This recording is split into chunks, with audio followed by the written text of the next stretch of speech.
That has to be some of the most silliest music I think I could play.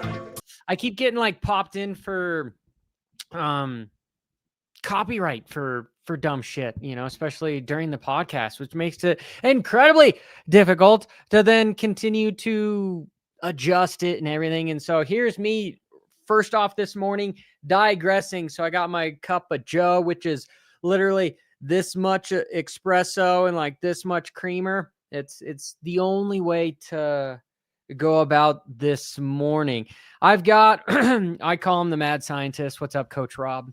Hey, good morning, buddy. Yeah, I'm with you on the coffee thing. One of the things that Michaela has picked up on as we've traveled around the world is different types of coffee that are around the world. I know that sounds dumb, but you get to Europe and then we come back. And as soon as we get back, she upgrades our coffee machine. Now we've got this freaking industrial grade cappuccino latte machine. To your point exactly, I might get to whip the milk, and I get to make a legitimate latte machine, or excuse me, a legitimate cup of latte, and it's unbelievable. Yeah. I was really blown away when we were in Italy. They have what's called a ginseng latte, and I went to the restaurant and got one to go, and I picked it up, and I thought the cup was empty, and I almost made an absolute fool of myself as an American. Like, where's my coffee? So I open it up, and it's like 3/4 full. I don't know how they make a ginseng latte, and I'm not into the earthy, like crusty foam type and of air? drinks. Pardon me? So it's like just foam and air. Pretty much, and I almost opened my mouth and said, "Hey, I didn't get my coffee." And I'm thinking, "You dumb American, right? It's probably 17 times the amount of caffeine in this ginseng," which I was just glad I didn't open my mouth. I took my cup of coffee and I walked down, and in 3 sips, it was gone, and I was like, our coffee's a little bit different. Like you said, you've got this much espresso and you've got 6 inches of whipped cream or whipped milk on top of it. So Hey, Coach, with this next World Supercross being, not trying to cut you off, in Canada, I was just yeah, thinking, like, we've been trying to absolutely. get Matt Moss on the podcast for a while. I'll probably hit him back up to see, because I think he rode pretty well. He was pretty wide line to Deegan and them. But small sidebar back to the coffee thing. Just curious, why is caffeine such a performance enhancer with stuff? I mean, it's The biggest lift that you get from the caffeine is increased mental focus. That's pretty much the big one. A lot of times people I think it's more of a placebo effect that they get the energy from it. It just really increases mental sharpness. So like, Johnny, you've used the Energy Fuel Boost. That's why we put a little bit of caffeine in it, is to increase the mental focus, because when you bring the heart rate up, usually you're doing something that requires a lot of mental attention. Think about when you guys are riding, right? If you're out there shredding, you're really trying to thread the needle. You're putting that, tire in, in that little small rut, trying to rail the berm. So caffeine will improve your mental ability to focus. okay. So more than anything else. Adderall and caffeine. How much better is Adderall? Adderall 10 times. Okay. Adderall is some wicked stuff. That's what James Stewart was doing. And I've done some work with some PGA golfers, and that's the drug of choice in the PGA. And then what's that like? There's like some sort of root that's supposed to, does it start with an F? They come out with new ones all the time, because what it's happens in some of the Rhino Power stuff for his his focus pills that Rhino has with. Yeah. I don't know what it's called, because what happens is they get an herb in there for a while. Then the FDA gets a hold of it, says it you can no longer use it. So they have to come up with a new one. Because the FDA can't regulate herbs, because it's it's something that comes out of the ground versus something that's pharmaceutically driven. And obviously when you look at the government and the influence of pharmaceuticals and all that. So that's why you'll see them changing quite a bit. Sorry. Somebody in the chat. Dude, I so agree. Yeah, I so agree. Guaranteed life, death, taxes, and Roxon, and feeling under the weather. Yep, I totally agree. And dude, like, I don't know how you're even going to. What I have on the thumbnail is pretty accurate, and that's a good one. I did want to ask you, because for some silly reason on the whole caffeine I'd rather take caffeine. I'd rather have a cup of coffee than pre-workout. Like, maybe it's just because the coffee tastes better, But I don't know. But so before we go into that, but with Roxon doing motocross, supercross, world supercross, like the dude needs to settle down. There's too many races here. But first, answer my question about the pre-workout. Why is that such a big boost? Is it just because it's loaded with 4,000 milligrams of vitamin B12? That you hit the nail on the head. They're usually those types of pre-workout things are going to have a little bit of creatine in them. They're going to have B vitamins, B6, B12. Those are your energy vitamins. And then, like you say, if you put some kind of a stimulant in it, whether it's a natural herb stimulant or caffeine directly, you get a lift. The other thing to keep in mind is if you go to bed, let's go with me round numbers here. You go to bed at 10 o'clock, wake up at 6 a.m. You've gone 8 hours with no food coming in. And anybody can test this. If you weigh yourself before you go to bed with an empty bladder, weigh yourself when you wake up in the morning, you're always going to be down 3 to 4 pounds, about a kilo and a half. Mm-hmm. And so what ends up happening is you don't realize that your brain, it's a huge energy robber. So while you're sleeping at night, your brain is devouring, I think the statistics are something like 40 or 50% of the total energy at night. And that comes from your liver. So this is what's really dangerous when we ride first thing in the morning. You've had dinner, let's say at 7 o'clock at night. You sleep through the night, you wake up, you go, let's say you drive to the track or you get to the track. Well, 7 to 7 is 12 hours. You roll out to practice. First moto gate drops at 10. You're looking at going anywhere between 12 and 15 hours since your last meal. So when you're looking at this pre-workout, really what you're doing is like topping off the glycogen levels, the sugar levels in the muscle, topping off electrolytes, which are necessary for muscle contraction. And when you put electrolytes in, it helps you absorb water. So now you've kind of pre-hydrated yourself before the workout. So there is a science behind it. I do think there's a lot of BS that's floating around out there. You know, like I own my own supplement company and I don't recommend it. I just would rather have coffee in the morning before I go do anything. And it's crazy, Coach, what you say with sleep. Since having a newborn, I've been getting sometimes 4.5 to 7 hours of sleep.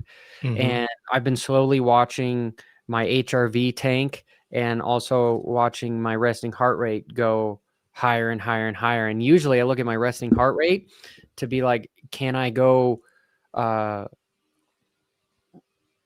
ride my bike long or do like something that's not necessarily volume wise, like do a lot of volume. And last night I was able to get 9 hours of sleep somehow. And my resting heart rate jumped back down to 42. And I'm like, I feel really good this morning, which is just silly. I mean, not silly, I guess. Think about everybody that's in the chat room and anybody who's kind enough to watch us as a recording, right? For the majority of us, probably 85, 90% of us, we get to ride on the weekends. Well, unfortunately, you work, you're dealing with family, you're dealing with finances. You've got all the stress that you balance during the week. And then when we do get a chance to ride on Saturday, we're pretty much a chewed up piece of meat, right? We're already exhausted. We've already got 5 days of residual fatigue, but we're so pumped to go ride on Saturday.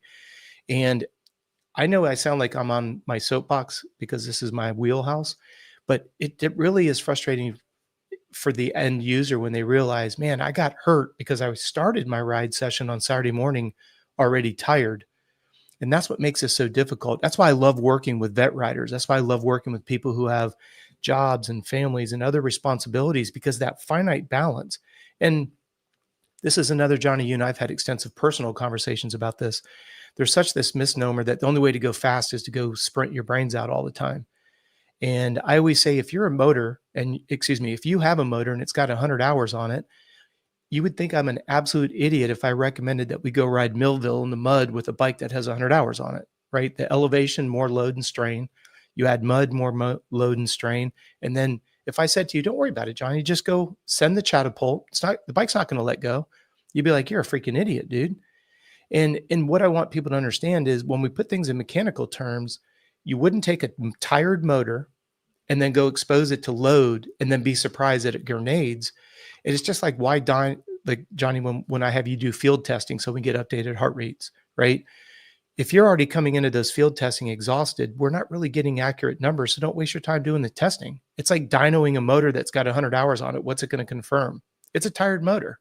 You don't need to worry if it's putting Well, out coach, 3 that's less why, like, horsepower. you know, I'm 35 and I'm all like, yeah, I'm thinking about doing things more legit. Like, let me just go to a TRT clinic and get some more, because then I could sleep less and I'd feel stronger. You will initially, but think about this. If you get a brand new motorcycle and you drain the oil to half and you take the radiator and you drain it to half, your bike has no hours on it. But you go out and you ride four, let's say you ride 4 15s. You put 1 hour on the bike with half the oil, half the radiator fluid. You've only got 1 hour on the bike, but that you would admit mechanically that that bike is excessively stressed.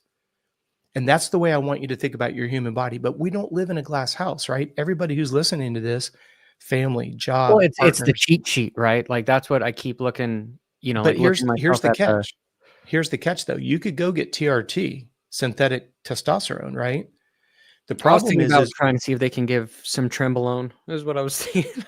but what you're doing is you're essentially modding a tired motor. So yes, you'll get an initial lift for maybe 6 months to a year, but then eventually the adrenal system can't keep up. And then you've got Epstein-Barr, Addison's, or chronic fatigue. Those are those are fatigue related diseases. So just because you pump up the system doesn't mean that the infrastructure is being rejuvenated every night. So when you're running Okay. 4 to 6 hours of sleep, So that's like one of my initial things, because like I'm noticing that like I need to have so much more sleep before mhm, stuff, just in my mid 30s. Second, I've got some of my friends that are like, dude, you need to take, because I don't know if there is some rigidity issues in my leg from the fundamentals of the foot drop, to where like I can't, running wise, it's not great. mhm. It, you know, my foot just kind of flops and does whatever it wants, to the 2 rods and the 8 bolts that are throughout my leg.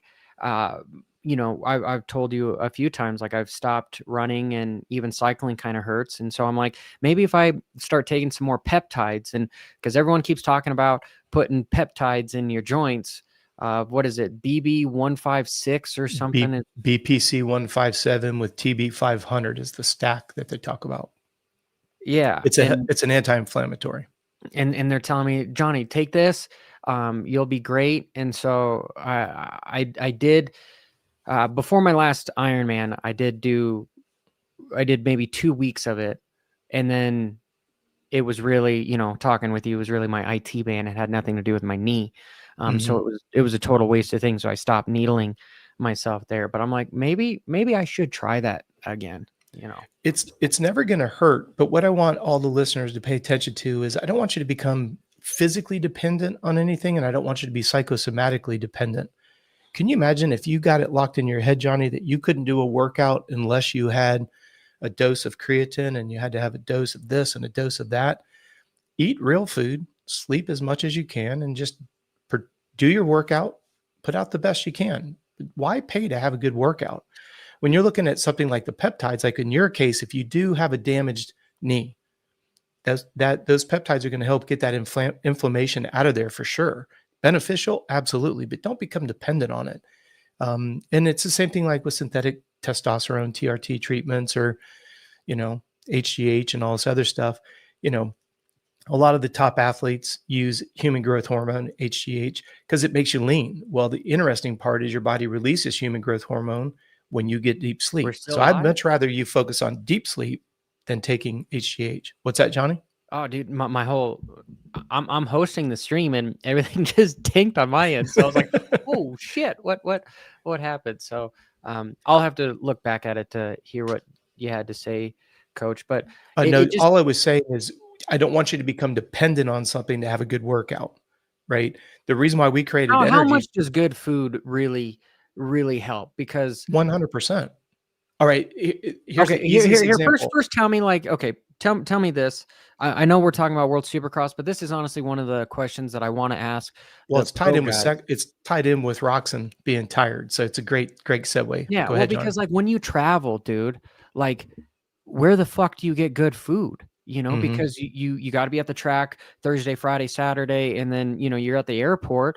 All you have is like, all right, I'm gonna go get Starbucks, and then I'm gonna have one of their egg sandwiches, and then you know, oh shit, I'm gonna stop by Jimmy John's for lunch, and you know, I'm like, it's kind of good food, right?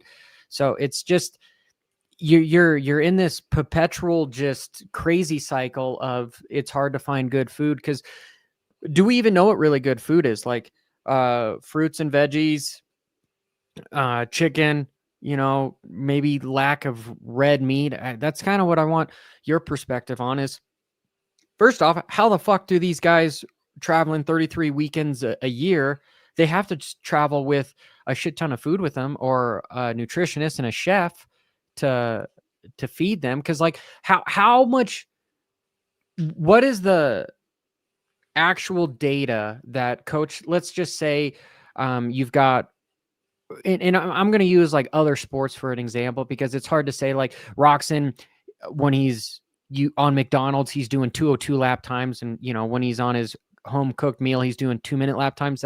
That's hard to identify. But let's say Roxon can do 6-minute miles all day long for 10 miles.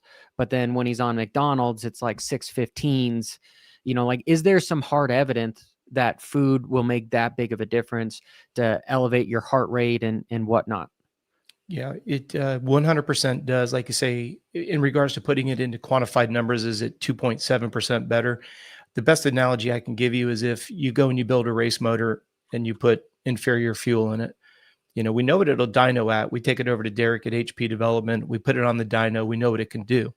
But then you go to the racetrack and then you put fuel that doesn't burn at the right flash point. All of a sudden, the bike doesn't perform the peak horsepower that you paid for it to produce. That's the way I look at nutrition. But Johnny, you bring up something that's really important, because there's two sides to the coin. You have to look at immediate energy and you have to look at long-term recovery.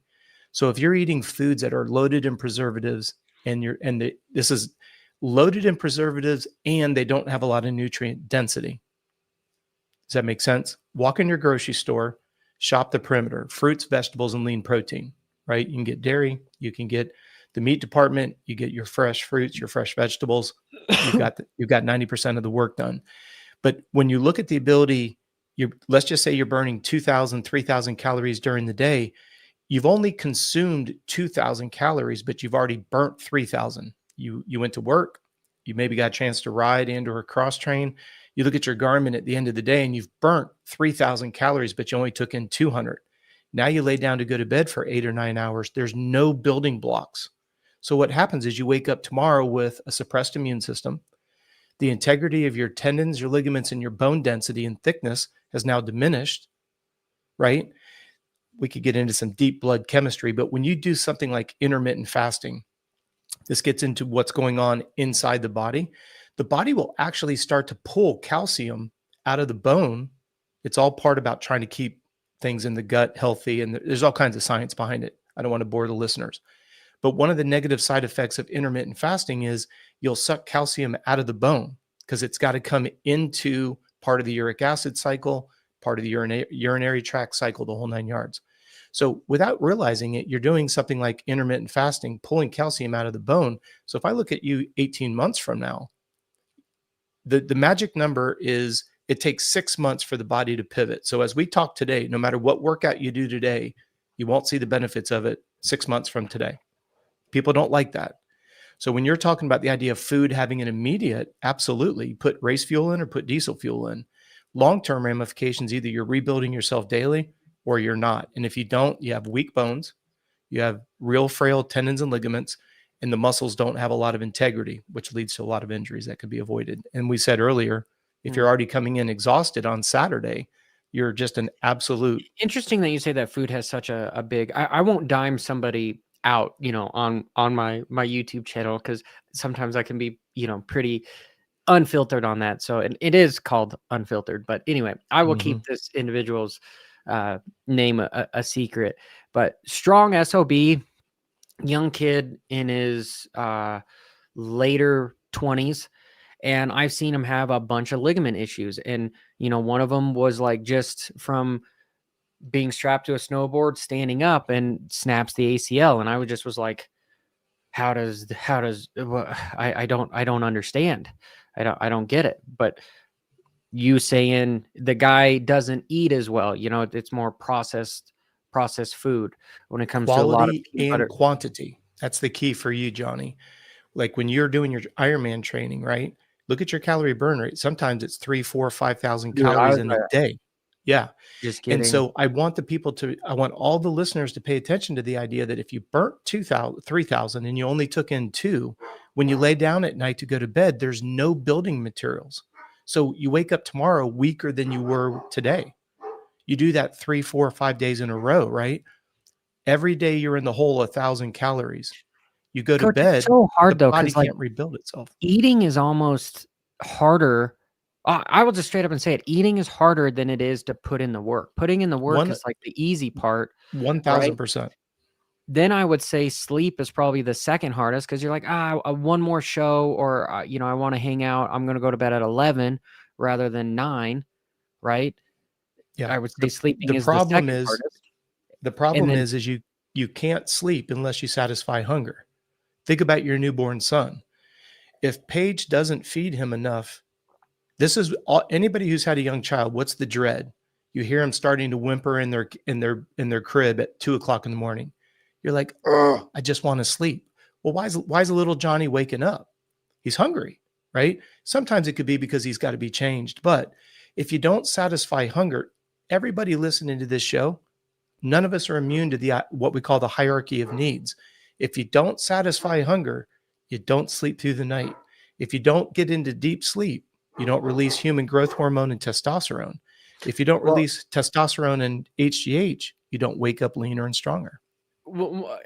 I don't know why I'm even going to bring it up, Coach, but most of us are men here I would say, pubescent men, right? Because we never really grow up. But one of the things you told me was, Johnny, you need to make sure you're sexually satisfied to get a good night's sleep. And I was like, that was kind of left field, Coach. But it is true though. When those things are ticked, you sleep like a baby. But here's the crazy part, all joking aside, right? If you have what you do, you've got a brand new baby at home. Do not feed that child tonight and put him down and see how long he sleeps, right? He will literally sit in his bed. He'll sit in his He'll crib and cry the cry entire all night long until you satisfy hunger. We become adults and then we come up with excuses. Oh, you're a lard ass. You need to lose weight. This is one of the problems with the 250 teams. The 250 teams, they put this fear of death in them that if they're not light, they're not going to get the whole shot. So then you have eating disorders. This is why we have such a high level of chronic fatigue and fatigue related issues in the 250 class. That's why we have such a high injury rate in the 250 class. So you take what you're saying, Johnny, satisfy your hunger with protein and fat. Those are the only macronutrients that satisfies hunger. I know, guys. We're getting to World Supercross. This is just, Coach and I. I mean, it's still great information. And Coach, I didn't mean to interrupt you. I just see the chat talking about some stuff. But continue. Well, it goes back to like you're saying. If you satisfy hunger with protein and fat, if you get 8 to 9 hours of sleep, because remember, sleep That's quality, so hard. 8 it's to 9 hours. it's so hard. But the problem is if you don't get 8 to 9 hours, it's going to eventually, we say it's the tail of the snake following the head. It's eventually going to catch up with you and derail you. What I get concerned about is our listeners love to ride. So if you go and you ride and your body's at an incredible rate of fatigue, your risk of injury goes up. So now you're swimming in a circle. Go back to what you said. If you satisfy hunger, you're properly hydrated during the day. If you look at how much water is in your brain's made up of water, how much of your vital organs are made up of water, being properly hydrated is going to improve sleep quality. Now you go to bed sexually satisfied and everyone's like, oh, we're talking about sex. Get over it. We're grown adults, folks. Satisfy hunger. It's called the hierarchy of needs. Sexually satisfied, properly hydrated. The room is dark and cold. There's no audible noise. There's no That's light. also fucking hard to do, is to It's get the very room hard. dark and cold. Well, and this Coach, is see, where a lot of these things just sound as if you're not talking to me like I'm a middle class, working class, like this is like if I was a professional athlete to do all this stuff, because then unfortunately, everything that you're telling me just starts to maybe it's the lack of my mental resilience, it's more of a tick box to go as a weekend warrior, right? If I'm putting myself in the shoes of that, it's enough to be like, well, I could have been better. I could have been better because I didn't eat as well. I wasn't as hydrated. I didn't get 8 to 9 hours of sleep. Like it's just all these little tick box to go, I could have done better. I could have done better, because it sounds damn near impossible to tick box all those things to be the best version of yourself. Well, this is what makes our listeners badasses, right? Because we watch whoever your favorite pro is, you watch them on Saturday and you're just enamored by what they can do. Well, I'm not saying that our listeners can, Johnny, you can ride really, really well. I know you're humble and you don't like to admit it, but anyone just go watch the how-to videos that Johnny has and you see he's bad mofo on a motorcycle. You look at all of us that are watching this show, we love to ride moto and we want to ride like our favorite pros, but we are the truck driver, we're the mechanic, we're the financier, we're the cheerleader, we're the cook, we're the massage therapist, all these different umbrellas. And then we want to still do what we watch our favorite pros do on Saturday. And that's why I love working with vet riders, because it's really finding that balance where it's like, okay, you want to be good on the weekend. You want to maybe do World Vets. You want to go to Mammoth. You want to do some of these big races, right? Well, that's what I love. I love the aspiration of everybody who wants to be, like you said, Johnny, be the best of yourself, be the best you can be of yourself, best version of yourself. That's the word I was looking for. So now Johnny has this ambition he wants to win World Vets. Awesome. Well, he wants to win World Vets be a father of two, be a husband, be an entrepreneur. You own a half a dozen businesses, right? So that's what makes our listeners, I think, so unique. And like I said earlier, badasses. They want to do everything that they see the pros doing. If you think whoever your favorite pro is, Johnny, imagine going to their house this week. They probably have somebody taking care of the little one. When you watch these very, very top guys, Sexton, Tomac, Jet, Hunter, right? Look at Deegan, flying private. So, right, they sleep in their bed to the last day. They fly private. They get off of an airplane. They get in a rental car. They go straight to their motorhome that essentially duplicates what they have back at home.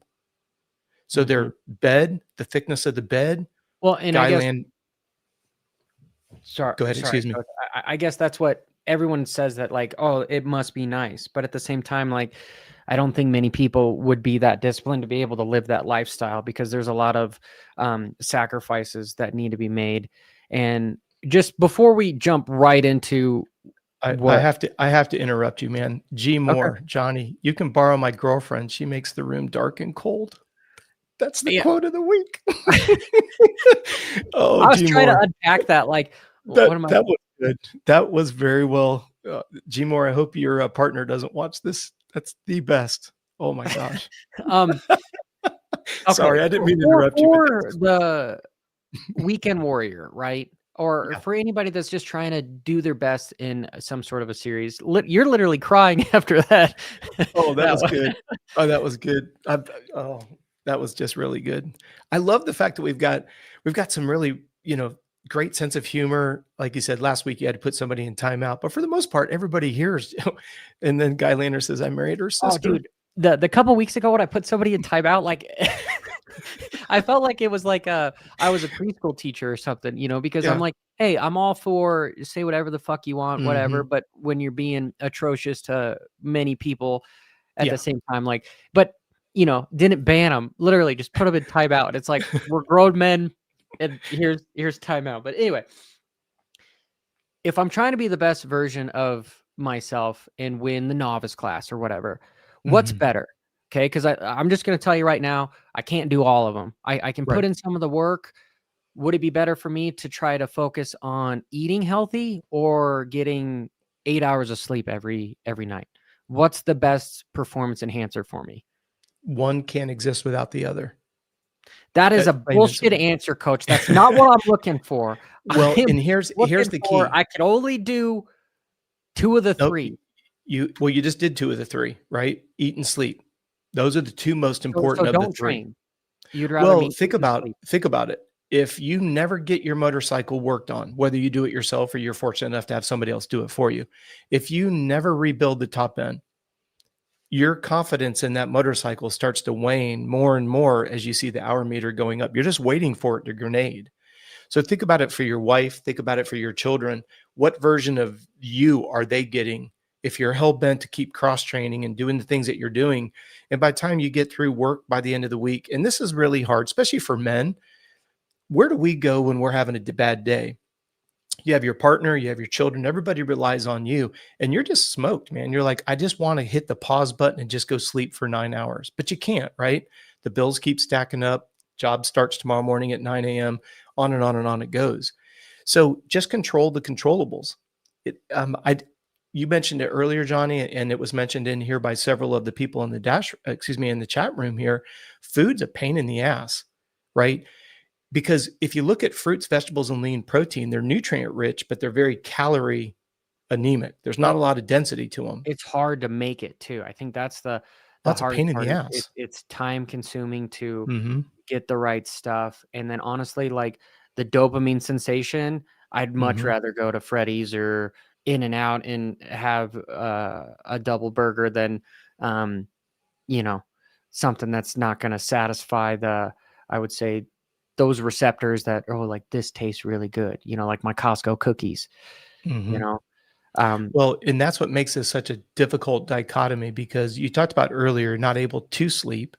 Well, if you don't satisfy hunger, just like an infant, you won't sleep well. So then what comes first, the chicken or the egg? I always use it as a flow pattern. If you think about it like a math equation, most everybody's preoccupied with sleep. What has to precede sleep is enough food, quality and quantity, plus proper hydration, what you need to stay alive, plus your sweat rate. And as soon as if that seems a little overwhelming, put it back in mechanical terms. You have a brand new bike. Maybe you had the motor built by HP Development. It's just a ripper, but you have no fuel in it. So if my you record is 8, down in 8 of them in one sitting is my record. 8 cookies, Yeah, 8 Costco cookies. They're like each this big. dude, that's weak. You can't do a dozen of those bad boys. I'm not saying you're going to feel That's good like afterwards. 3,500 calories or some shit, coach. Yeah, but still, that's man machine right Okay, there. coach, just throwing you on the spot, dude. I Yeah. can only do 2 of the 3. That's either ride 3 times a week with hitting the gym, let's just say, and sleep 8-ish hours a night, or have a good, not calorie restrictive, but like balanced, prehistoric type diet, where I'm on the outside of the grocery store. But see, this is where you're going before to my big race. I can only do 2 of the 3. What is the best setup? What is the best setup? This is where you're going to get mad at me. Everybody goes to the grocery store. What do you buy when you go to the grocery store? Like, I know that you may not eat every meal homemade, but you go to the grocery store at least once a week. So you're saying it's best to just try to do all 3, It's and imperative. get off the bandwagon. It's imperative, because here's the problem. You ignore one of those 3. You don't work out, you get fat, you have type 2 diabetes. You don't eat good food, you eat a lot of processed food, you get your blood work back, it's completely in disarray, and you are on the onset of Epstein-Barr. If you don't get enough sleep, your adrenals get overworked, because number one, you're overstressed. If you don't sleep, that's another form of stress. Then you compound it with insufficient food quality. Your body perceives that as another stress. And here's the hard part, So Johnny. And this is what you're just telling everybody: stop being fucking lazy and go do it, because you can do it. Well, here's the problem, because everybody that's in the chat room, everybody who's watching this as a recording, everybody's extremely strapped in regards to time and everything. But here's what's sad. Then you go to the doctor and the doctor says, if you don't change this, it's going to kill you. You're like, oh shit, I guess I better take notice of it. And you and I've worked together athletically, right? Everything I do is proactive. Don't wait until you get upside down. Proactively, get on top of it. This is why with all of our athletes, we start with time management. If you tell me that you get up every morning at 5 a.m., well, that means you got to go to bed by 9 p.m. to get 7 to 8 hours of sleep. It's a non-negotiable. Then, all right, before you go to work, you've got to get some calories in you, because you just slept 8 hours. You wouldn't go from noon until 8 p.m. and be surprised that you're hungry, but we'll go from 10 p.m. until 6 a.m. and then get up and go, hey, I'm not going to work. I'm not going to eat. I got to go to the gym. Then you have a shitty workout, because your gas tanks are already empty, both your liver and your muscles. So then you get a shitty workout, compounds. Interrupting you there, coach. The biggest No, it's thing okay. that I see that's fucked with this sport Yeah. is the lack of just that Hmm. eating and sleeping, and it's all about just training hard. And Well, that's what destroyed me, right? Is mhm. because I couldn't get over 135 pounds because I was just ride, ride, ride, ride, ride, ride, ride, ride, ride. But let me throw Train, train, gasoline on train. you. Go back to when you were racing pro and now race 33, 34, 35 races. Yeah, it's I I, mean, I want I want locally to I stick was with doing what you that, said. I want you but to I stick with wasn't what you traveling said. because I couldn't afford it. But But think about what you said though. You are already struggling to get enough food and sleep in, and you weren't racing 30 plus races a year, which included air travel, which is extremely stressful on the body. I didn't mean to interrupt you, but I want you to put it into even it's more only fair I do perspective of too. where you've been. It's crazy that these guys can do. What was it? Jay Coop was the only one out of the whole group that was able to do it all and still racing this weekend. It's Yeah. insane. And that's 36 minutes on eat, sleeping, and training. And I'm still kind of like, fuck you, coach, because you didn't give me the answer that I wanted with just, hey, it's best to just get some sleep and train Just and go focus eat on sex, McDonald's. Johnny. Just focus on sex. The rest will take care Dude, of itself. easy, done deal, done Done deal. deal. Okay, so here we have the real JD says, "What's up with the gate rule? Uh, Ooh. all night, no matter what." And I made a live stream, and I basically had clickbait saying that Deegan got waxed, and it was the farthest thing from the truth because he started from 16th gate pick on a one-line track and was able to go sixth, fourth, and then a third for third overall, which for a first showing on a 450 is immaculate. And On the other side of the world. On the other yes, side of the and world. basically he's Tomac 2.0 because he was Mhm. ripping that motorcycle, and it showed me that he is ready for that 450 because of the sheer fact that 450s rip your arms off. And yeah, he was Mhm. only doing 8 laps, and then 12 laps versus a 8 lap heat race and then a 20 to 25 lap main event. But it showed me that he's strong enough to handle that. Not necessarily think that the clutch is able to, because he blew up 2 hydraulic clutches, and then they had to use Tomac's cable clutch on that Yamaha to finish it off with there. But here, let me put this in too, because I Johnny, will. Johnny, is the Star Yamaha guys over there with Jay Coop and Deegan? What are they? Who are they pitting out of? I think it's this GSM Yamaha, but I'm pretty sure that they are able to bring their bikes. Dun, dun, You just got to dun. give them credit. When you're essentially, that's like a traveling program, very similar to like MXGP, where you've got to crate the bike and send it over and do everything that you're doing. I just thought it was very impressive that Deegan and even J Coop, I mean, the whole Yamaha program looked really good considering that's a traveling, not the one that you're going to see out of an 18 wheeler. Well, coach, like this is what I don't get. And you gave me Blair's number, and I'm going to text Emick and just be like, what the fuck how do I find the rule book? Right? Hmm. Because the only thing I can find is this silly do's and don'ts. And it's very vague. And they say that this is FIM, but inside the FIM rule book, I can't fucking find anything about the starting procedure for you have to be there. You have to pick a gate an hour beforehand, right? And here is saying that mechanics aren't even allowed on the starting gate. So the guys have to bring their bikes, and I guess they can't broom the gate even. And it just seems ridiculous. Like, who made this rule and why is it there? And what the fuck is the rule? Because I forget the Vital interview that Deegan was in, that basically he just was like, yeah, it was my fucking fault. I'm not going to protest it because I didn't really come here to win a championship. I just came here to get some experience, which ding, ding, ding, ding, ding means I'm Hmm. signing up for A1. And yeah, I Thank might you. go down as the most retarded moto content creator ever by saying that I think he's going to race the 450 A1. But Hey, you can blame me because I said that and I got ostracized in my DMs. People said I was an effing idiot.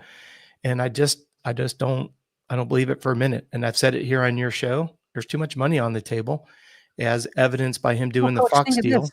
If things go bad and Hmm. he signs up at A1, then okay, crisis averted. Let's go race to East Coast in the 250 class, and then we'll race outdoor nationals. Like there's a no lose situation to sign up A1 at the 450s. And this is add another dynamic. Contracts are contracts. If he signs up at A1 and the existing contract that he has signed right now, it has a stipulation that allows him to line up for A1. And if he does, his salary, the check he gets in the bank every week, is going to be significantly higher than it is if he shows up on a 250. Don't ever forget that. You're saying it's a win-win for him. It's a no lose. You're exactly right. If he shows up at A1 on a 450, his bank account's going to represent a 450 salary. If he shows up on a 250, he's on a 250 salary. Now, all of us could live on his 250 salary, no problem. That'd be a nice little payday, right? But where there's He's little still bit of probably the highest paid 250 rider hands down, ever. Hands down. Yeah, And there's no just doubt think of about like it. he gets away from Kaida Wolf in the 250 Mhm. class, so you can sit there and you can just keyboard warrior the shit out of like, yeah, wait till you get to the 450s, I'm going to destroy. Like Mhm. it's a no lose situation. But what is a Well, think about lose that. Excuse is me. if, Go ahead.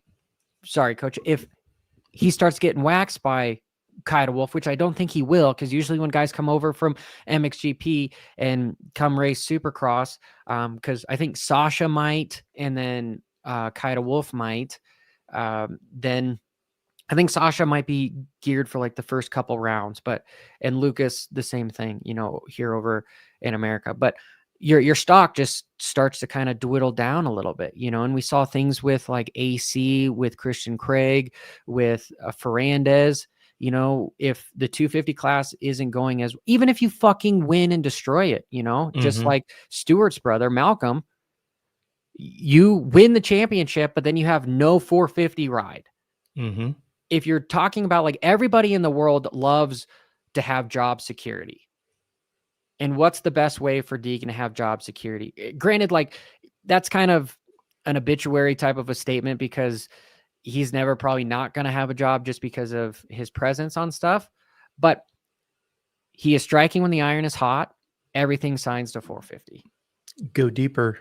You can go much deeper on that comment that you just said. He was going to the 450 class when Cowie had no rider. The only team that didn't change was Honda. He already had an opportunity at Yamaha. He's already there, right? We know Cowie wanted him extremely hard. Suzuki doesn't have enough money. Ducati threw a ton of money at him. He doesn't want to go to a new program, just like Tomac didn't want to do. So not only was he able to get a lot of money for what he wanted to do, we're talking about it right now. He can still toggle between a 250 class and a 450 class for the first 6 months of the year. It's a win-win, win-win-win, exponentially. Win. Yeah, exponentially, right? I mean, and the fact that Fox deal over $1 million, I've heard high, more than $1 million, right? Head to toe deal. They've already got their own signature line. You just start putting all those pieces together, and that's not what you see in a 250 rider. Not from an OEM standpoint, because an OEM, especially like with the Star program, that gear deal, it's like PC with their deal gear on the 250s, right? Everybody look at Marchbanks. He's going to be getting his own gear deal now that he's out from underneath the PC umbrella. Deegan got the new gear deal. Now, again, people say, well, that's because he's going to go 450 outdoors. That's not what Fox pays for, is for him to be on a 250 at A1. And so when you look at the idea that he decided to go do these, European WSX races on a 450, like you said, Johnny, to kind of get his feet wet, wink, wink, quote unquote, it's all leading up to A1. And I said this back in the middle of the summer. And like I said, my DMs, I got absolutely ostracized as being an idiot, but that's okay. I mean, like I've said before, I wouldn't open my mouth if I didn't feel comfortable with the sources that I have. When I first announced that Deegan was going to Yamaha from KTM, I was absolutely mocked unmercifully. And the only reason why I would even publicly, and I did it here on your show, Johnny, the only reason why I would even publicly announce that was because I was working with the rider who was supposed to get the ride, and he didn't get it. So Deegan took my rider's ride. That's why I was confident that Deegan was going there. But what Deegan do? Deegan, right after Loretta's, because I was public on your show saying he was going to go to Yamaha, Do you remember the video that the Deegans put out where he put up a Can-Am shirt and he goes, Dad, should we ride a Can-Am? Should we ride a Mako? Should we ride a Yeah, I didn't Can-Am? see that. And then he jumped, all of a sudden the screen changes and he's on a 250F and he goes ripping away. But he was on a KTM 250F. It was because we talked about it and they didn't like the idea. I know that KTM had a real problem with the idea that we had talked about the fact that Deegan was going to Yamaha. So they tried to do a video to kind of diffuse it. And then within a month later, it was announced that Deegan was going to Star Yamaha. Now, it's not that I want to be vindicated that I was correct. I'm just not stupid enough to open my mouth unless I'm pretty confident. I'll go so far as almost 100% confident when I make a comment. I've got a source or two. I would never say something that's just going to make our show look like we're a bunch of idiots. Like you just said, you're not the dumbest guy saying that he's going to A1 on a 450. I was the dumb one that said it back in June. I'm sorry. While you were talking about this, I just texted Daniel Blair and Jeff Emick to be like, where the fuck is the start rule? And, you know, where is it? And so Jeff just responds back to me and he's like, good question. And I'm like, good old Jeff. Okay, cool. But so, yeah, as soon as I get more info and know where the hell to find it, then I will let you guys know, because I am so perplexed on this. I'm going to just say it right now. And, you know, it's a gay ass rule. This not having no mechanics is a gay ass rule. Like, I just don't understand it. I think starting blocks are dumb, right? I kind of think hole shot devices are dumb now at this point with the metal gates. I think the FIM with the MXGP, it's dumb that they take the ruts out in front of the gate before every moto. You know, it's taking the man out of the whole racing thing with the strategy with the start. So hopefully, would you be okay if they got rid of the ruts on the other side of the gate, if they got rid of the grates in the starting devices on the bikes in front of the gate? See, now, okay, I'm going to take, I'm going to answer your question with another question, kind of like Trump, kind of like what you did with me before when we were talking about eat, sleep, this, and going to say, no, you can't have one without the other. You know? Because I like the idea that the rut on the other side of the gate is smoothed out. No. Here's, hold on. Only because I think the gate prep in front is where the science comes in. I'm with you. No metal grate, no starting device. No. But when you get up and over the starting gate, I want it to be where, because that's usually where you get the people will start sliding and then we end up running into each other. Timing that's and where transition. You get the talent in there. Well, to me, the talent is able to transition through that stuff. See, I think the timing and the transition over the gate is the talent. Then you get the bike vertical with a good tire bite versus you're getting kind of side jockeyed and everybody's so close to one another there. That to me just seems unnecessary dangerous. I said that incorrectly. It's more dangerous if you smooth out the front of the gate. Why is that? Because then you just have sheer just horsepower and no skill to transition through it. The skill is the guy that can turn the rut that goes like this and power to weight ratio. He's all on the side and he's able to make the couple little holes, wheelie over one of them, snag that gear with his heel, keep the bike in a straight line to get a hole shot, right? That's bike control. If you take away the front, the where I think you're going with this, coach, is go back to dirt start. And then that's where the science comes with how you can prep the gate in front, behind the gate. Yeah. Because I've seen all sorts of stuff. Guys, you on the bike is in front of the gate, then the gate drops. And then I'm saying after the gate. I know we're just so people don't get confused. You're saying have the stuff after the gate. After the gate, I think it should all be smooth from where the gate drops. No. As soon as they transition over the gate, I just like it to be smooth. That way you've just got it's mano, and then whoever can grab that second shift correctly. Because what's crazy to me, and Derek Harris and I talk about this on our amateur navigating show, Navigating Amateur Motocross, is that most, especially amateurs, they don't know when to switch gears on their bikes. And now with the ECUs and everything, it's like you keep saying over and over again, particularly like with the Hondas, between the great start and then the starting device and the ECU, it's autopilot, essentially. Just freaking, like you said, they can hold it wide open it self-regulates, and then they just dump the clutch and go. To me, that's why I was wondering if we're saying, let's say you're sitting on the bike, let's call that in front of the gate, right? No metal grate, no starting device, no starting blocks. Because now you're back to learning how to get that nice finesse with the clutch, the throttle, and the brake, so that, yes, you get the wheel spin, but you get that acceleration. You got to transition up and over the gate without your legs going Truthfully, spread I don't even equal. want any factory ECUs, any start maps, It, because that's it, cheating oh, compared to the other stuff. But that's why it just needs to be like a works class, to be honest. And coach, yeah. on the website, you have the guy that finished second. What is interesting is the defending champ, Eli Tomac, is not defending his championship because he couldn't. He had obligations with KTM, and they have essentially been doing a lot, which is cool that we can finally comment on it to create that motorcycle. And I'm super pumped. I just have a review coming up on the Ducati, and I actually had like Ducati of Italy reach out to me to be like, hey, what did you think of the Ducati? Anyway, I'm digressing. What they're doing with the factory edition KTM, with having spring forks and everything with the number 3 on it, I think is great. But it is interesting that this SOB is not defending his championship, and then the guy that finished second, who is signed up for all the races, is now not going to race all the World Supercross races. Yeah, that raises a big flag in my head. Big flag in my head, because I'm not quite sure, because I heard that Anderson, Savacci, those guys are still, they're doing all of them.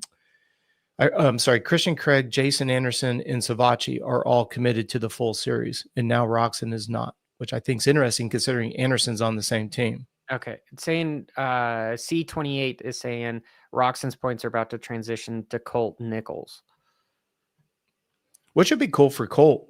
I love Colt. Yeah. Colt's a great guy. But let's just say that Colt wins, right? Because Roxon, let's just say hypothetically, Hopper's hypotheticals, wins every moto that he's doing and has the points lead, and he just gives it to Colt, and then Colt ends up winning it. I mean, that's a huge asterisk to World Supercross.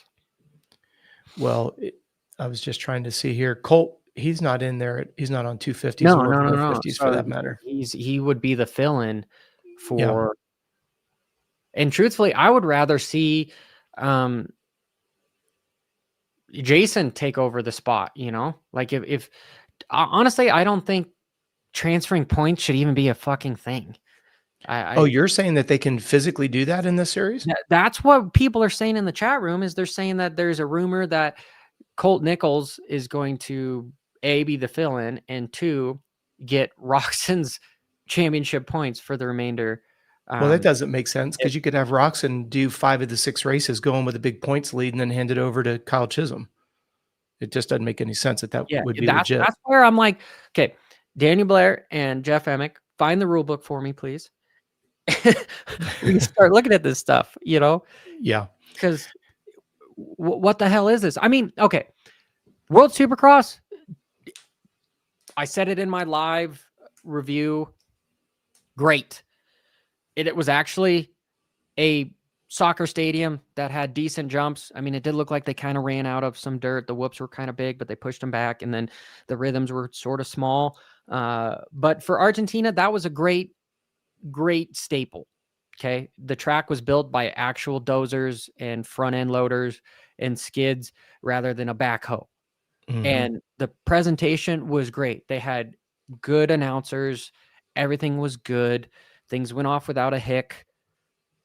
But then here's the caveat where it's like, we're making up rules as we go. And that's where I'm going. That's the minor lack of professionalism that we don't know.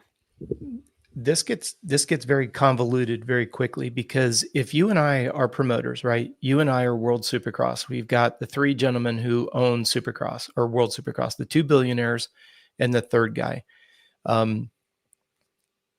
Little side note, Johnny, Did you see the rumblings about Kurt Nichol is no People are longer going to saying be? that it it's Steve and Lewis over there, you know. Are those That the two billionaires? no, Coach Lewis is the guy from Vital, and then Steve is the guy that, you know, him and I don't get along with. Okay. The Pulp MX. Yeah. So So the maybe thing there's that, a little bit validity in there, because I will say that usually stuff that Steve says is not too far off. I mean, there's quite a bit of sensationalism there, but he's usually close to the pinpoint on what he's heard and I'm sorry, what is it that Steve and Lewis said? about transferring points from Roxon because he is leaving World Supercross. Okay. So this is where I was going to go with the idea that this gets convoluted very quickly, because if you and I own a Supercross series, World Supercross, and we pay a sanctioning fee to the FIM, it's the FIM's responsibility to create the rules, not WSX. If you look at when James Stewart got popped, MX Sports was under the mercy of WADA, who they had contracted with. So they were, and Davey was very vocal about the idea that he didn't think that James's suspension for 2 years was warranted. And therefore, the next year he did not renew with WADA. True. Because every time him and I talk about some stuff, it's very much like, hey, when there's an issue with stuff, it's not MX Sports, it's AMA. And that's my point. If we don't have rules, that's FIM. We can't be busting WSX's balls saying they don't have their shit together. Where are the rules? They're paying a huge sanctioning fee to FIM to have these rules. So we need to be careful that we're not busting on WSX. It's just the FIM like motocross. Yeah, but you can't find exactly, you were trying to find exactly what was the rule that put Deegan on the outside. And if you're going to the FIM rule book, which looks like it's on the WSX website, it isn't there. This is just a minor do's and don'ts, you know. Right. But there should be a fucking link to the FIM's book. Yeah. Yeah. And then we can get down the whole bunny trail about, is it really rules or is it suggestions? They get manipulated and they get, we all bitched all last year with AMA never being consistent. He's accelerating off the track, 5-point penalty. Now they've been great. They've been great. They've been like, no, but remember when we were bitching, you could have 5 people do the same thing and get 5 different rulings. I'm just using that generically. That was where people were getting frustrated. Here we are, the first round of WSX, and I think WSX is doing a fantastic job, but now we have this blunder that we can't quite understand. Now, this is what's so difficult is if you and I, we own a race series and we pay this governing fee, right? I don't know about you, Johnny, but you're an ex-racer. I'm an ex-racer. I wouldn't approve of the idea that you can't have mechanics go up on the starting gate. Find it. But then see where this gets a little bit sticky is I would want it where the mechanics are allowed to go onto the starting gate. It might be an insurance issue under FIM's insurance underwriters that if you do have a mechanic on the starting gate and somebody gets hurt, then that's going to be a loophole that they're not going to be held responsible for it. There's so much stuff going on with it. It's crazy. You've got C28 commenting that no one was told about the gate pick, not even the manager. The reason why Jay Coop got his pick was because he was on the Super Pole. So now you add another dynamic. Good point, C28. So now all of a sudden we're bringing in something based off of Super Pole on top of everything else. Starting gate positions, 521. So as soon as riders and mechanics enter the floor to take the gate positions, they're under the orders of the FIM. See, but this is mechanic. And then now there's other stuff saying there's mystery. You're not allowed to have mechanics on the starting gate. Like this makes zero sense. Okay. Now hold on, Johnny. Let's hit the brakes on this real quick. What last year when WSX was in play, or even the last 2 years, weren't they under FIM rules at that time as well? Well, that's what this is. The only rule book I'm able to find is from 2024. So the last update was March of last year. Right? But if we look at the videos of the races last year, were there any mechanics on the starting grid in 2024? I believe there was. Okay, so that doesn't make any sense. Now we don't have them, and we're under the same regulations, same group a year later, but now we can't have mechanics.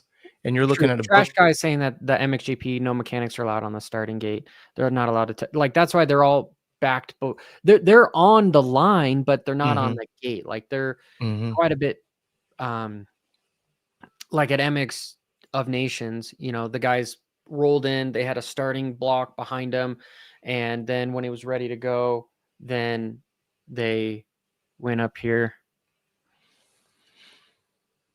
And first, I guess the thing that we have to kind of talk about is, do you feel like that was a game changer in regards to Deegan's overall results at the race?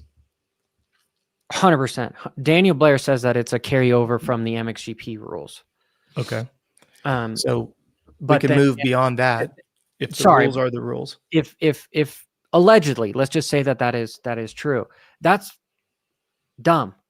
You cannot just, then you need to have it somewhere explicitly say we are going off of MXGP rules, and then the MXGP rule book should just have their logo as well, right? Because because when I go to the MXGP rules, I can't find it either. I will spend another maybe 2 to 5 minutes looking for this, because I did for like an hour Saturday night. And well, when we zoom out to 10,000 feet and you look at those overall results, right? So you've got Roxon on top, Jay Coop, then Deegan in third. You got Christian Craig. So we know Deegan's not doing the whole series. We now hear that Roxon's not doing the whole series. Very impressed with Christian Craig. New bike, new team, new series. And so putting you on the spot here early, Johnny, with it only being one round. If Roxon taps out, Deegan's not coming back except for a couple of rounds. Who do you have as the new WSX world champion at the end of the series? You think it's Savachi, Anderson, or Craig? Because all three of those guys looked really good this weekend. And also, we have to give a shout out to that Devin Simonson on the right, top right. Go back up. He's if you look at the top 10, right? You have Roxon, Cooper, Deegan, Craig, Anderson, Savachi, and Simonson. Bunch of guys are saying Craig. I would like to say Anderson just because I think it'd be great for his career.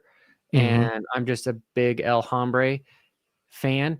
But Craig is good. I truthfully think it's going to be between Anderson and Savachi. I think Savachi is going to be hard to beat. That's if I had to put my name on anything, it would be between those two. I don't really necessarily think Craig is in the hunt as much as those two guys. Yeah, I think it'll be interesting because if I'm not mistaken, and somebody in the chat room, that was hilarious, dude. What's that? I heard that Freeze didn't pass sound check. That's why he didn't start for the last moto. Oh, that is great, guy. That is great. Dude, because those Starks sucked. They sucked. Pretty much all of them, you know. They didn't even clean house when it came to starts. So, well, people, they really tear you apart whenever we get on the e-bike subject. But, you know, nothing will push an e-bike out of elite level racing than if they do let them continue to compete and they're not even competitive. Because we know Freezy's a good starter. And all we thought was, hey, put him on this electric bike and it's going to be a different story. Coach, you are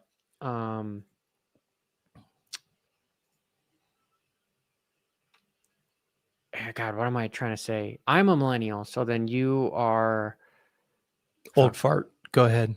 Okay. What do you think of, besides the stupid ass graphics, but the new I saw your week in moto, and I saw you dogging on the camouflage. Anybody who remembers the Suzukis, that looks like a Suzuki that had all the paint splash on it. I was like, man, if that just had a little bit of pink and some blues and some yellow, that looked just like a Suzuki. What's wrong with it? Well, what is your initial reaction to this bike? Because if Yamaha comes out, Then all of a sudden they're creating the class at MXGP. So then from what we had Kennard say, then if there's a class, then that means that there's a demographic for buyers, then Honda can release their bike. Because I'm under the impression that Honda's bike is ready to hit the floor. Mm-hmm. They just need a reason for it. And they are waiting for the consensus to change where people are like, oh, yeah, I'd buy an e-bike. Oh boy, I hate to answer your question with a question, but you talked to Davey Coombs, are we going to be seeing e-bikes at the Outdoor Nationals and or Supercross this year? Not this year. I haven't even asked the question. I mean, I will probably ask the question, but I think that's too early. That's not going to happen for a couple of years, because what we just have is the MXGP that are going to be running another class that's going to be the e-bike class, almost sort of like what F1 does with their e-Formula series. And then even with the MotoGP, excuse me, stuff. Well, initial reactions. You hate e-bikes. What is your thought about this? Well, that's why I was trying to clarify what your question is. If you're asking what is the mainstream audience, are they going to run out and get one? I think until you can see somebody that you like, whoever one of your top pros is, until you see somebody ripping around on one. We saw Trey Kennard for just a brief moment on one, and then it kind of went radio silent. He brought it up on the show with you, right?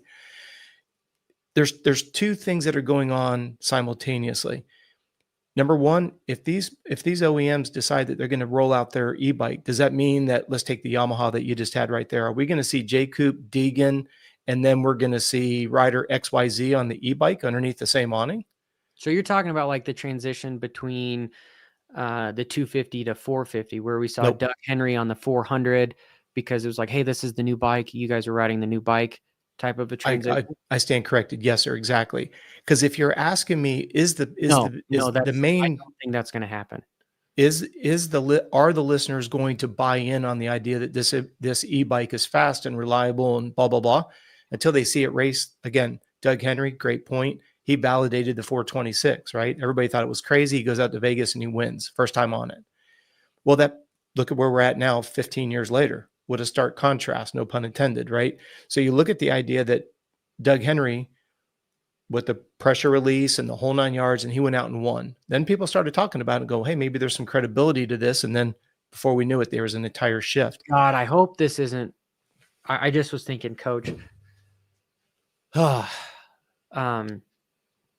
you know how you have the hair scrambles in some of the off-road races where they're check marks, right? I sure hope not. That's not where the sport is going with the e-bikes, where it's like, oh, it's too dangerous to have 40 of those fuckers on there. We're going to just do a qualifying lap, and then everyone is like, got a hot lap, and whoever has the fastest wins, you know? So you're racing against the clock type of a thing. Or maybe we see the Red Bull straight rhythm come back type of a deal, because then a e-bike would be safe there because you're stuck in a lane. You know, you're not transitioning over. But again, you got to remember though, what made the Red Bull straight rhythm so popular? It was the novelty of the two strokes. You had Pastrana out there with an RM 500. Everybody loved the sound of Carson out there ripping on a two stroke. You brought back the vintage CRs and all that. I think Red Bull, as extreme as they are, I don't see them going down an e-bike line. I see them, if anything, going and getting some two strokes, putting, kind of like the Kawasaki Race of Champions, bring back the two strokes where maybe everybody rides the same color bike or something. How many years ago was it last time we saw Red Bull straight rhythm? It's been a minute, hasn't it? 5 years, maybe? Yeah. Because I remember the last one was the one that I snuck in. Yeah.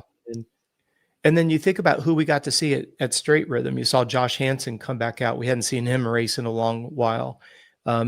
So Johnny, you've convoluted in a good way. You've convoluted three different things. These e-bikes, if these manufacturers, Honda, Yamaha, if they get serious about producing this, then that provides somebody like, I'm just going to pull Colin Park just because I saw his name up there, right? Colin Park now could ride for factory Honda because he's willing to ride the e-bike. And all of a sudden now you've got, Dude, it'd be sweet to have him start a new class and like a new subclass. but that's what you're saying though. You need to have the OEMs that has, Lawrence and so you have Hunter and Jet, and then you have Shimoda, and then you have Colin Park on an e-bike. So you have 450, 250, and let's just say that the e-bike goes in the 450 class.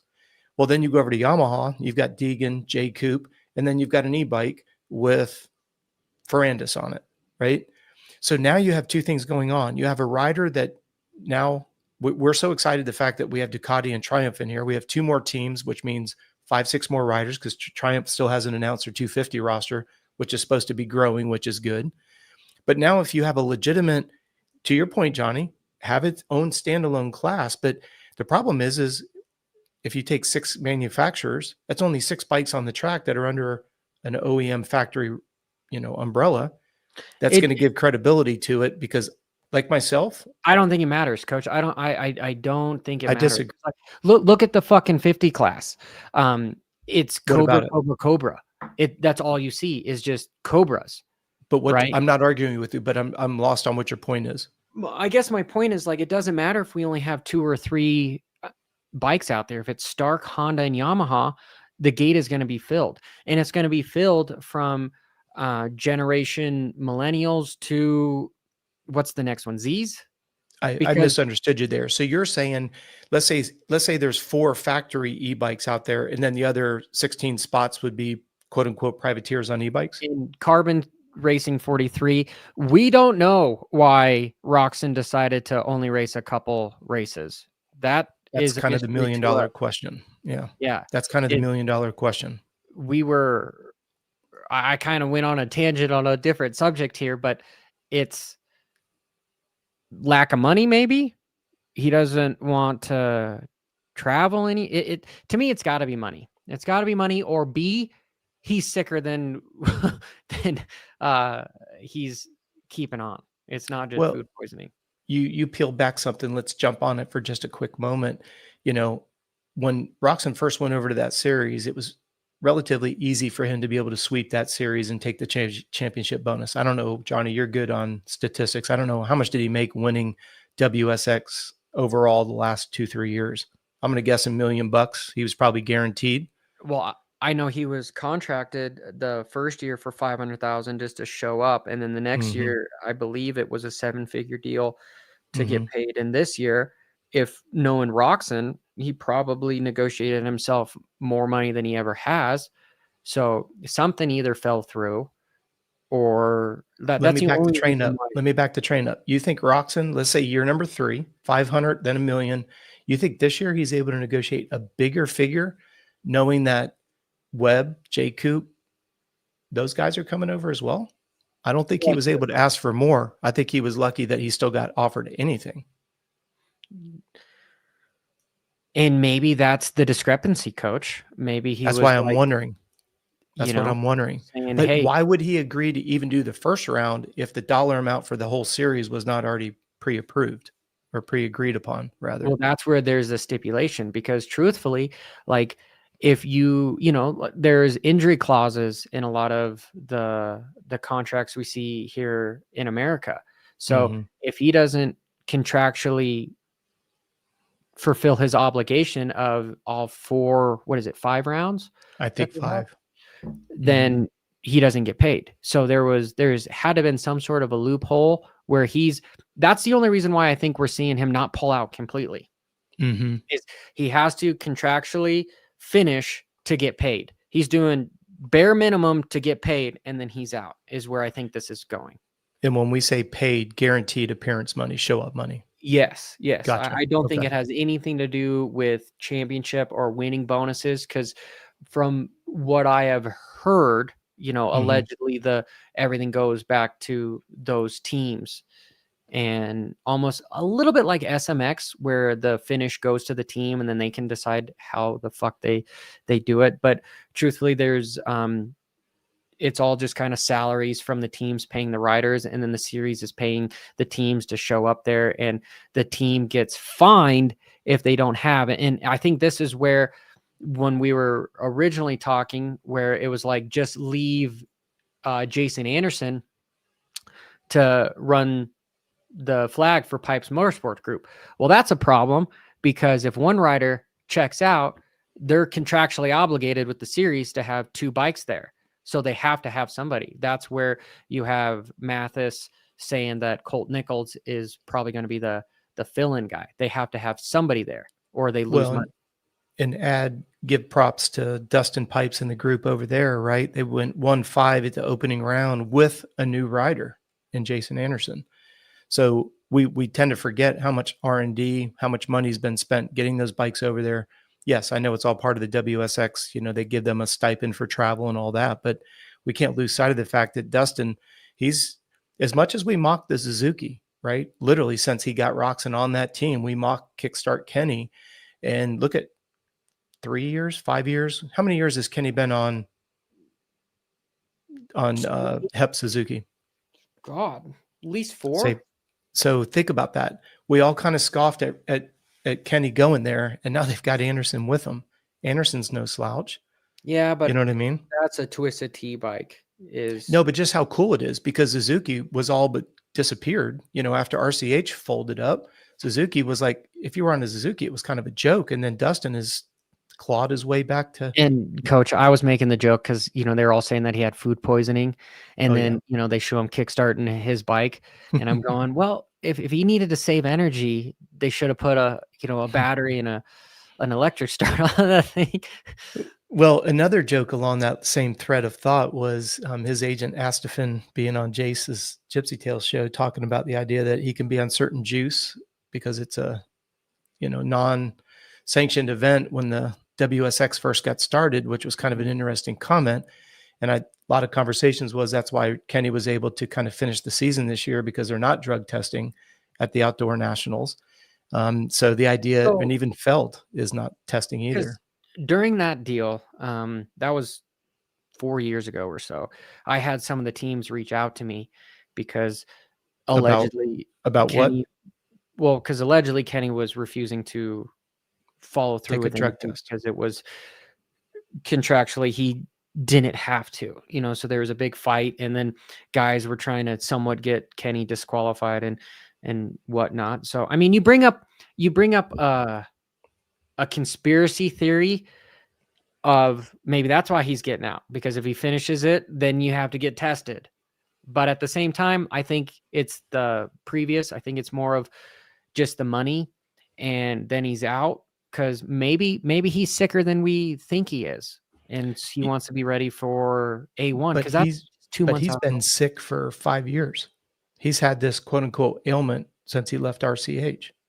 I know, but Coach, you're over here about food, sleep, not he's got to build his battery up. So maybe he's just trying to get as healthy as he can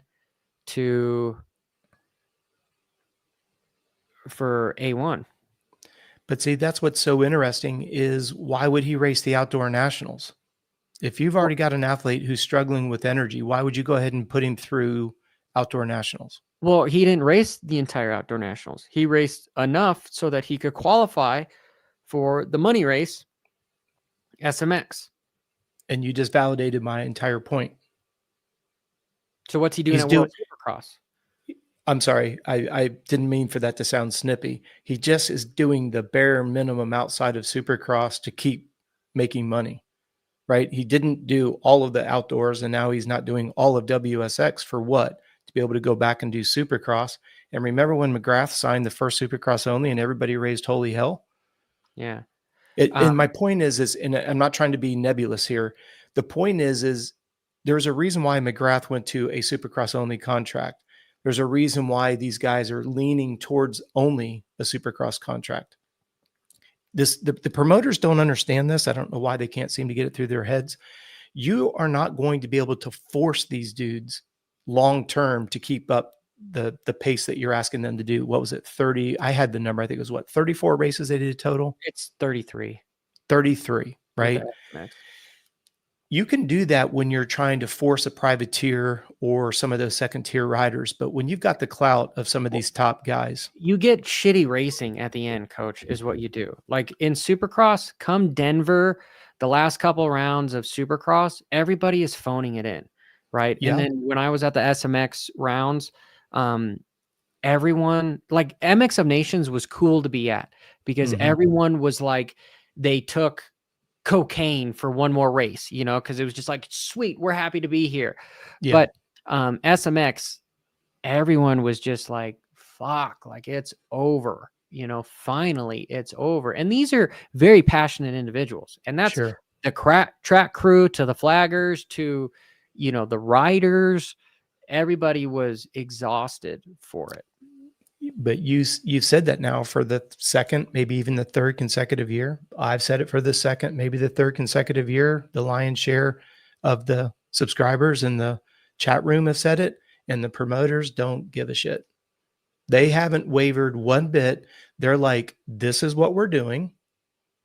And until the OEMs put their foot down and says, look, this is bankrupting us morally, it's bankrupting us physically. Our team, the dynamic under the umbrella is a constant state of exhaustion. It's not going to change because there's just enough people that keep showing up at the races to that's why, watch. like, World Supercross has to somewhat survive. And like, I don't,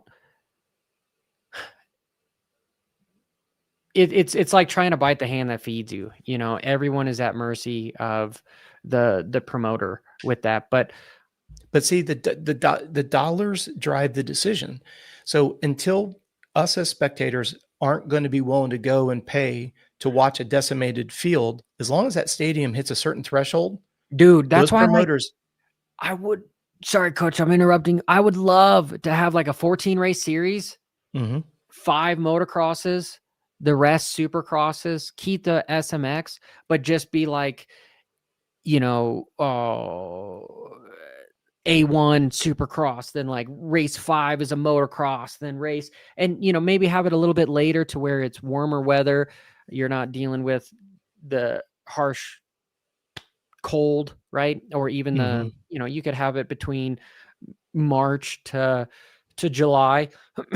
And I think that race series would be awesome because it would be so hard for these guys. They're like, oh yeah, last week I was on my supercross bike, this week I'm on my motocross bike.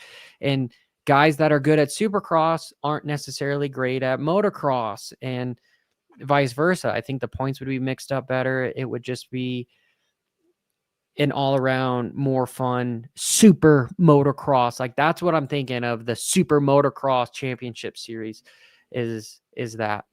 But think about the headaches for the teams though, toggling between supercross and motocross. Coach, bike like, setup. okay, we just took out half their races. Are they going to? Oh no, They're going to bitch about it because now what you've done is you've decreased the amount of races, but you've increased the workload between toggling between outdoors and supercross. Now, do I agree with you as a spectator? Absolutely. But if we were going to look at the pushback you get from the teams, that would be the reason being. High effective people. Let's think about it. They'll work 60 to 8 hours a week for 2-3 months and then take a couple months off. Sure. Let's ask the series to do the same thing.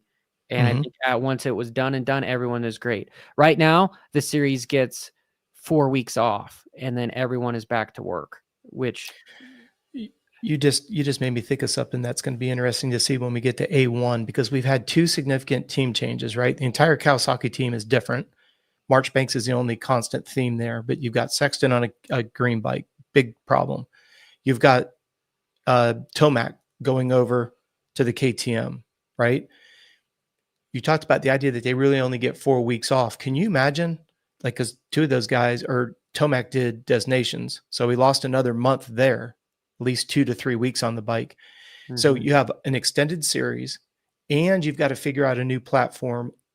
I'm not going to say all new staff. Some of the guys were able to take some of their people with them, but for the most part, new staff, new platform, maybe even a new relocation of where you live and where you train on an abbreviated off season, and get ready to go out and do it another 34 rounds for 2026.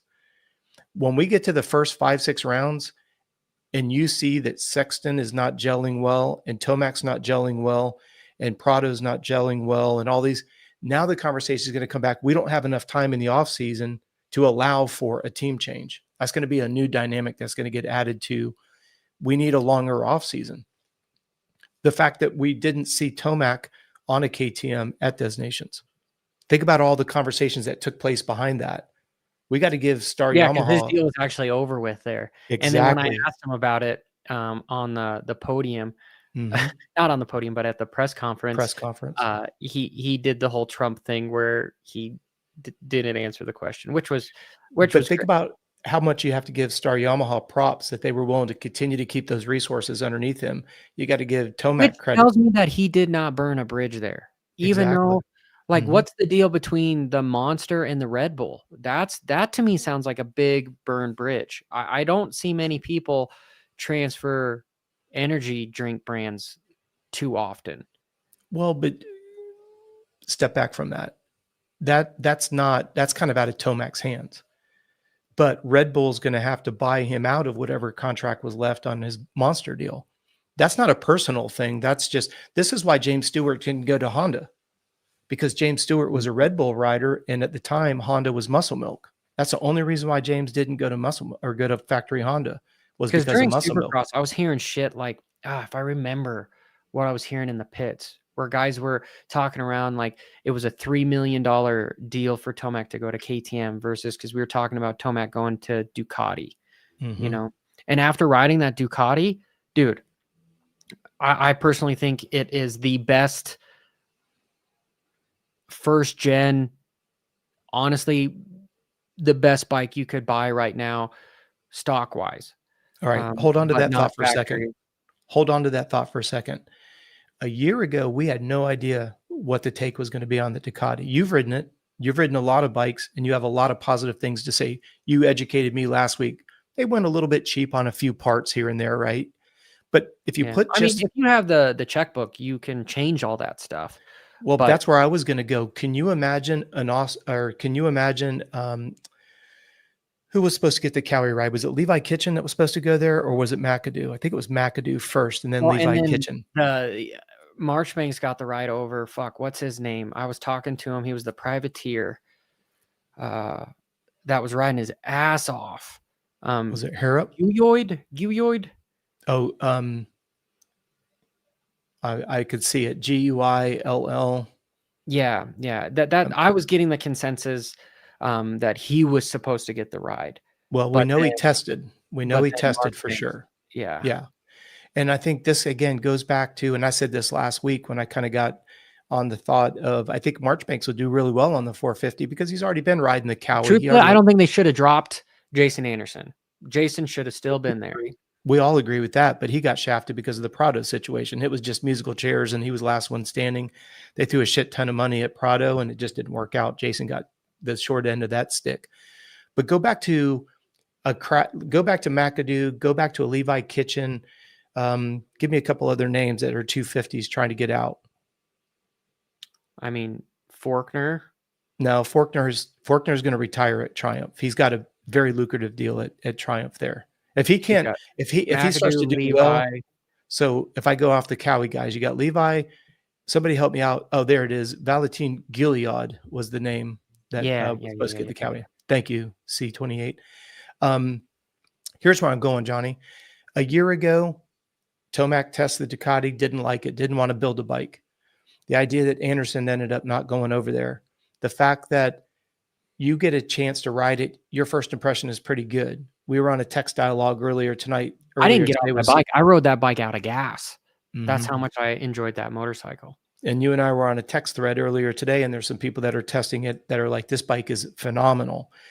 Think about the 250 guys that now are hearing that the Ducati is a solid platform. That just opens the door for 5 new riders. Not that they're going to take 5 riders. But just because the bike is good doesn't mean it is a factory good bike. No, but at least you're starting with the foundation. What is your impression on the Triumph 450? You already told me. What are the thoughts on the 450 Triumph? Triumph? It was a mixed mess. Right. So you're already starting ride it if because back in the day when I was a privateer, I would ride whatever I could ride that I got the bike for free. Right. That was it.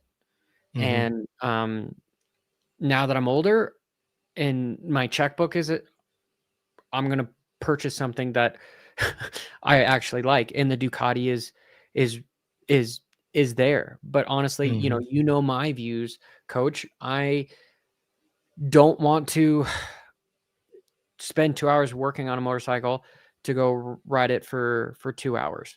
Mm-hmm. That's why, like, I'm big on waiting for an e-bike, and I'll just keep riding everyone else's shit for a while here. But that But your point though is the Triumph foundation isn't there. So if you're somebody that's if you're a Levi Kitchen, you're not excited to go jump on a Triumph 450 because you're not hearing good things about it. You're hearing some decent numbers with Ducati, the fact that they've got a Caroli that's behind it on the R&D in Europe, the idea that, you're starting with a pretty solid platform. Everybody that we've talked to that has ridden it is like, oh, this bike makes me question the one that I'm currently on. Now, if you're already a 450 rider, I don't think it's going to be enough to make you bounce. But if you're a 250 guy that's looking for a 450 opportunity and you're hearing the bike's relatively decent, that opens a door for 4 or 5 legitimate 250 guys that are somewhat trapped in that, especially if they're not winning the championship. They're kind of stuck there in the 250 class. We talked a lot about how RJ has really blossomed since he got on a 450, right? And all it took was for him to get off the 250 and killing himself every weekend. Besides hitting grandstands and TV stands, Des Nations was kind of more of the, but I thought RJ rode very well this year, I don't, it's, and agreed. then A better 450 guy than he is 250. Let's just, and then here's a completely left field question for you. Who takes Bo Mirror's 250 spot for Supercross? There's no way they let that bike sit idle for Supercross. No way. And he's not coming back for Supercross. Who do they put on that? And see, that's kind of the fucked up thing when it comes to SMX, which why he got hurt. It'd be nice to have. Even that was avoidable though, because he had rung his bell at that last outdoor national, just yard darted himself going past that mechanics area. He should have never lined up for SMX. I don't care if they guaranteed him $1 million, because now I know, Coach, but physically like, jacked, you're young and dumb and full of cum, like that's the thing. These kids, they ride motorcycles because it's the persona of not being a pussy, like that is what we're living in, is like, this is why these guys But let me play devil's advocate. Take your son, immediately move him to 17 years old. He's a badass on a dirt bike, and you saw him hit his head at that speed. You're not a factory rider. You're Johnny Hopper and your son, right? You watch him hit his head as hard as he did, as fast as he was going. Do you let him get back on the bike? I mean, me, no, because I don't think my son is going to be in that position to begin with, because we're going to ride for fun, not for money. I will missing show my him point. how to make money, and you're missing my point. Basic dirt bikes. You're missing my point though. If you're looking at an individual as a pawn in a system, we go back to Supercross. We go to SMX.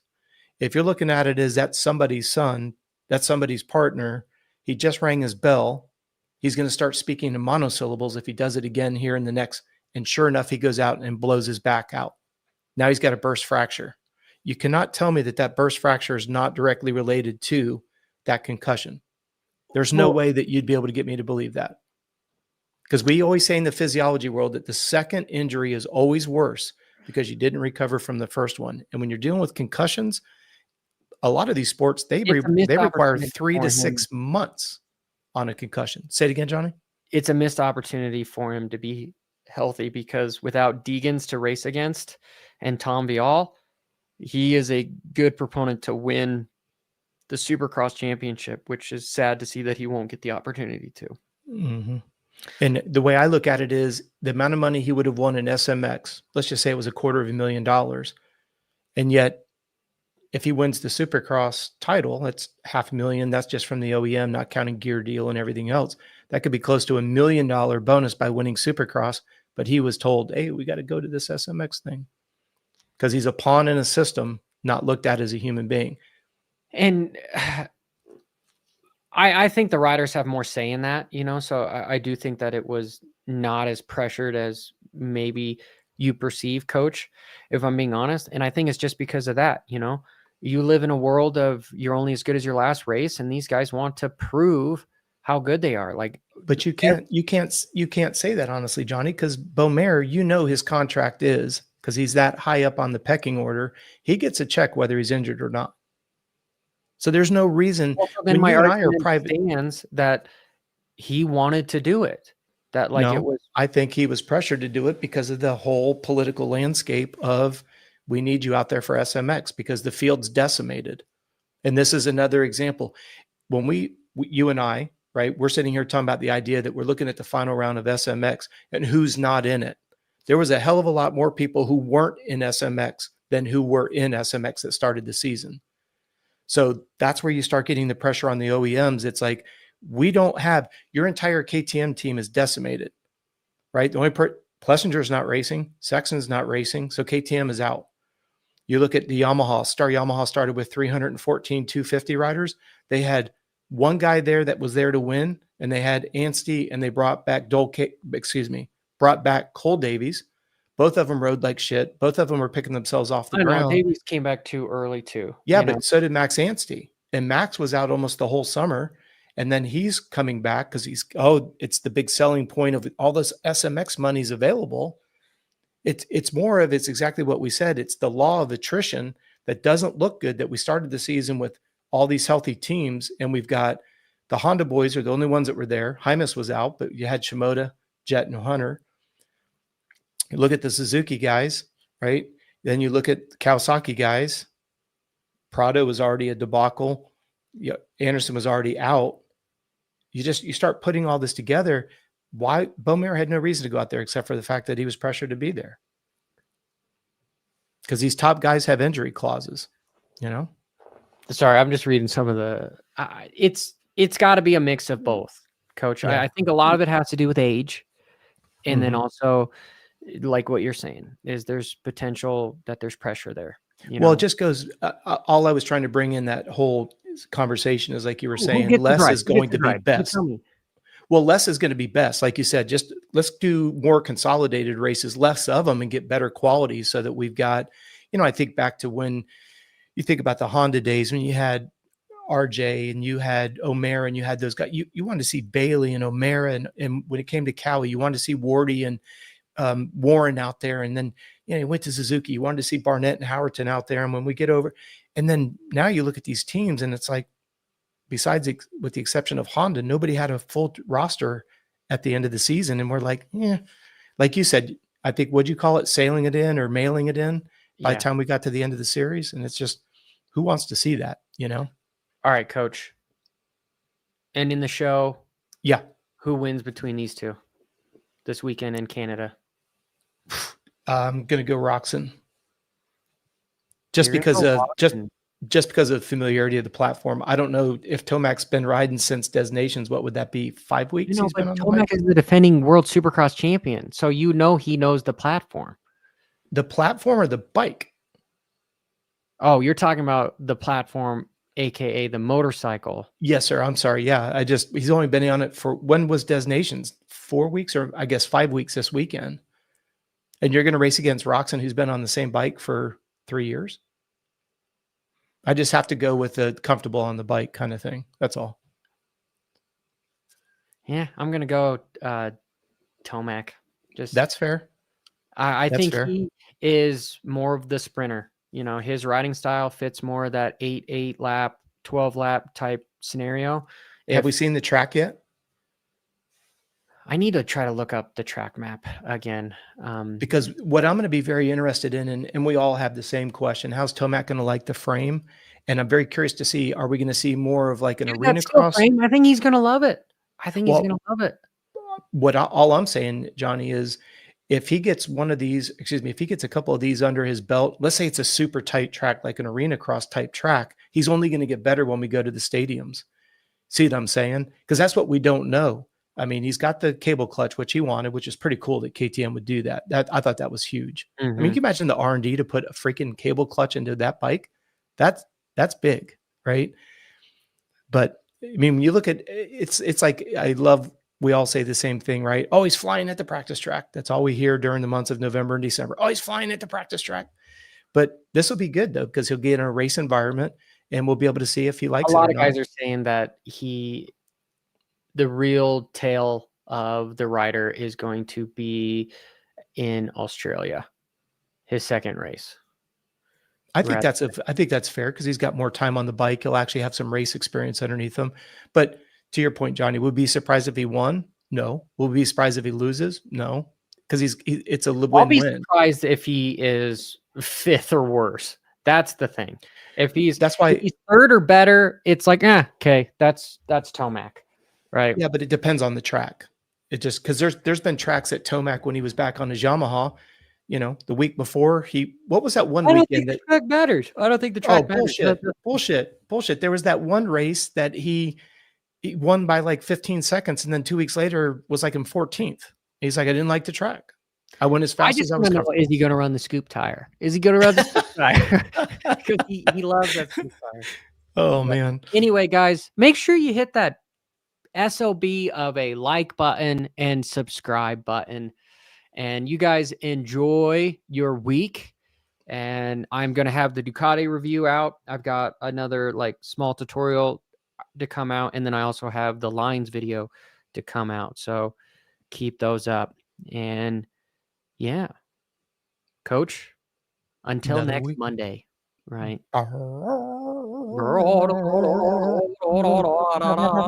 for your e-bikes. Yeah, it's going to be hard to live with that.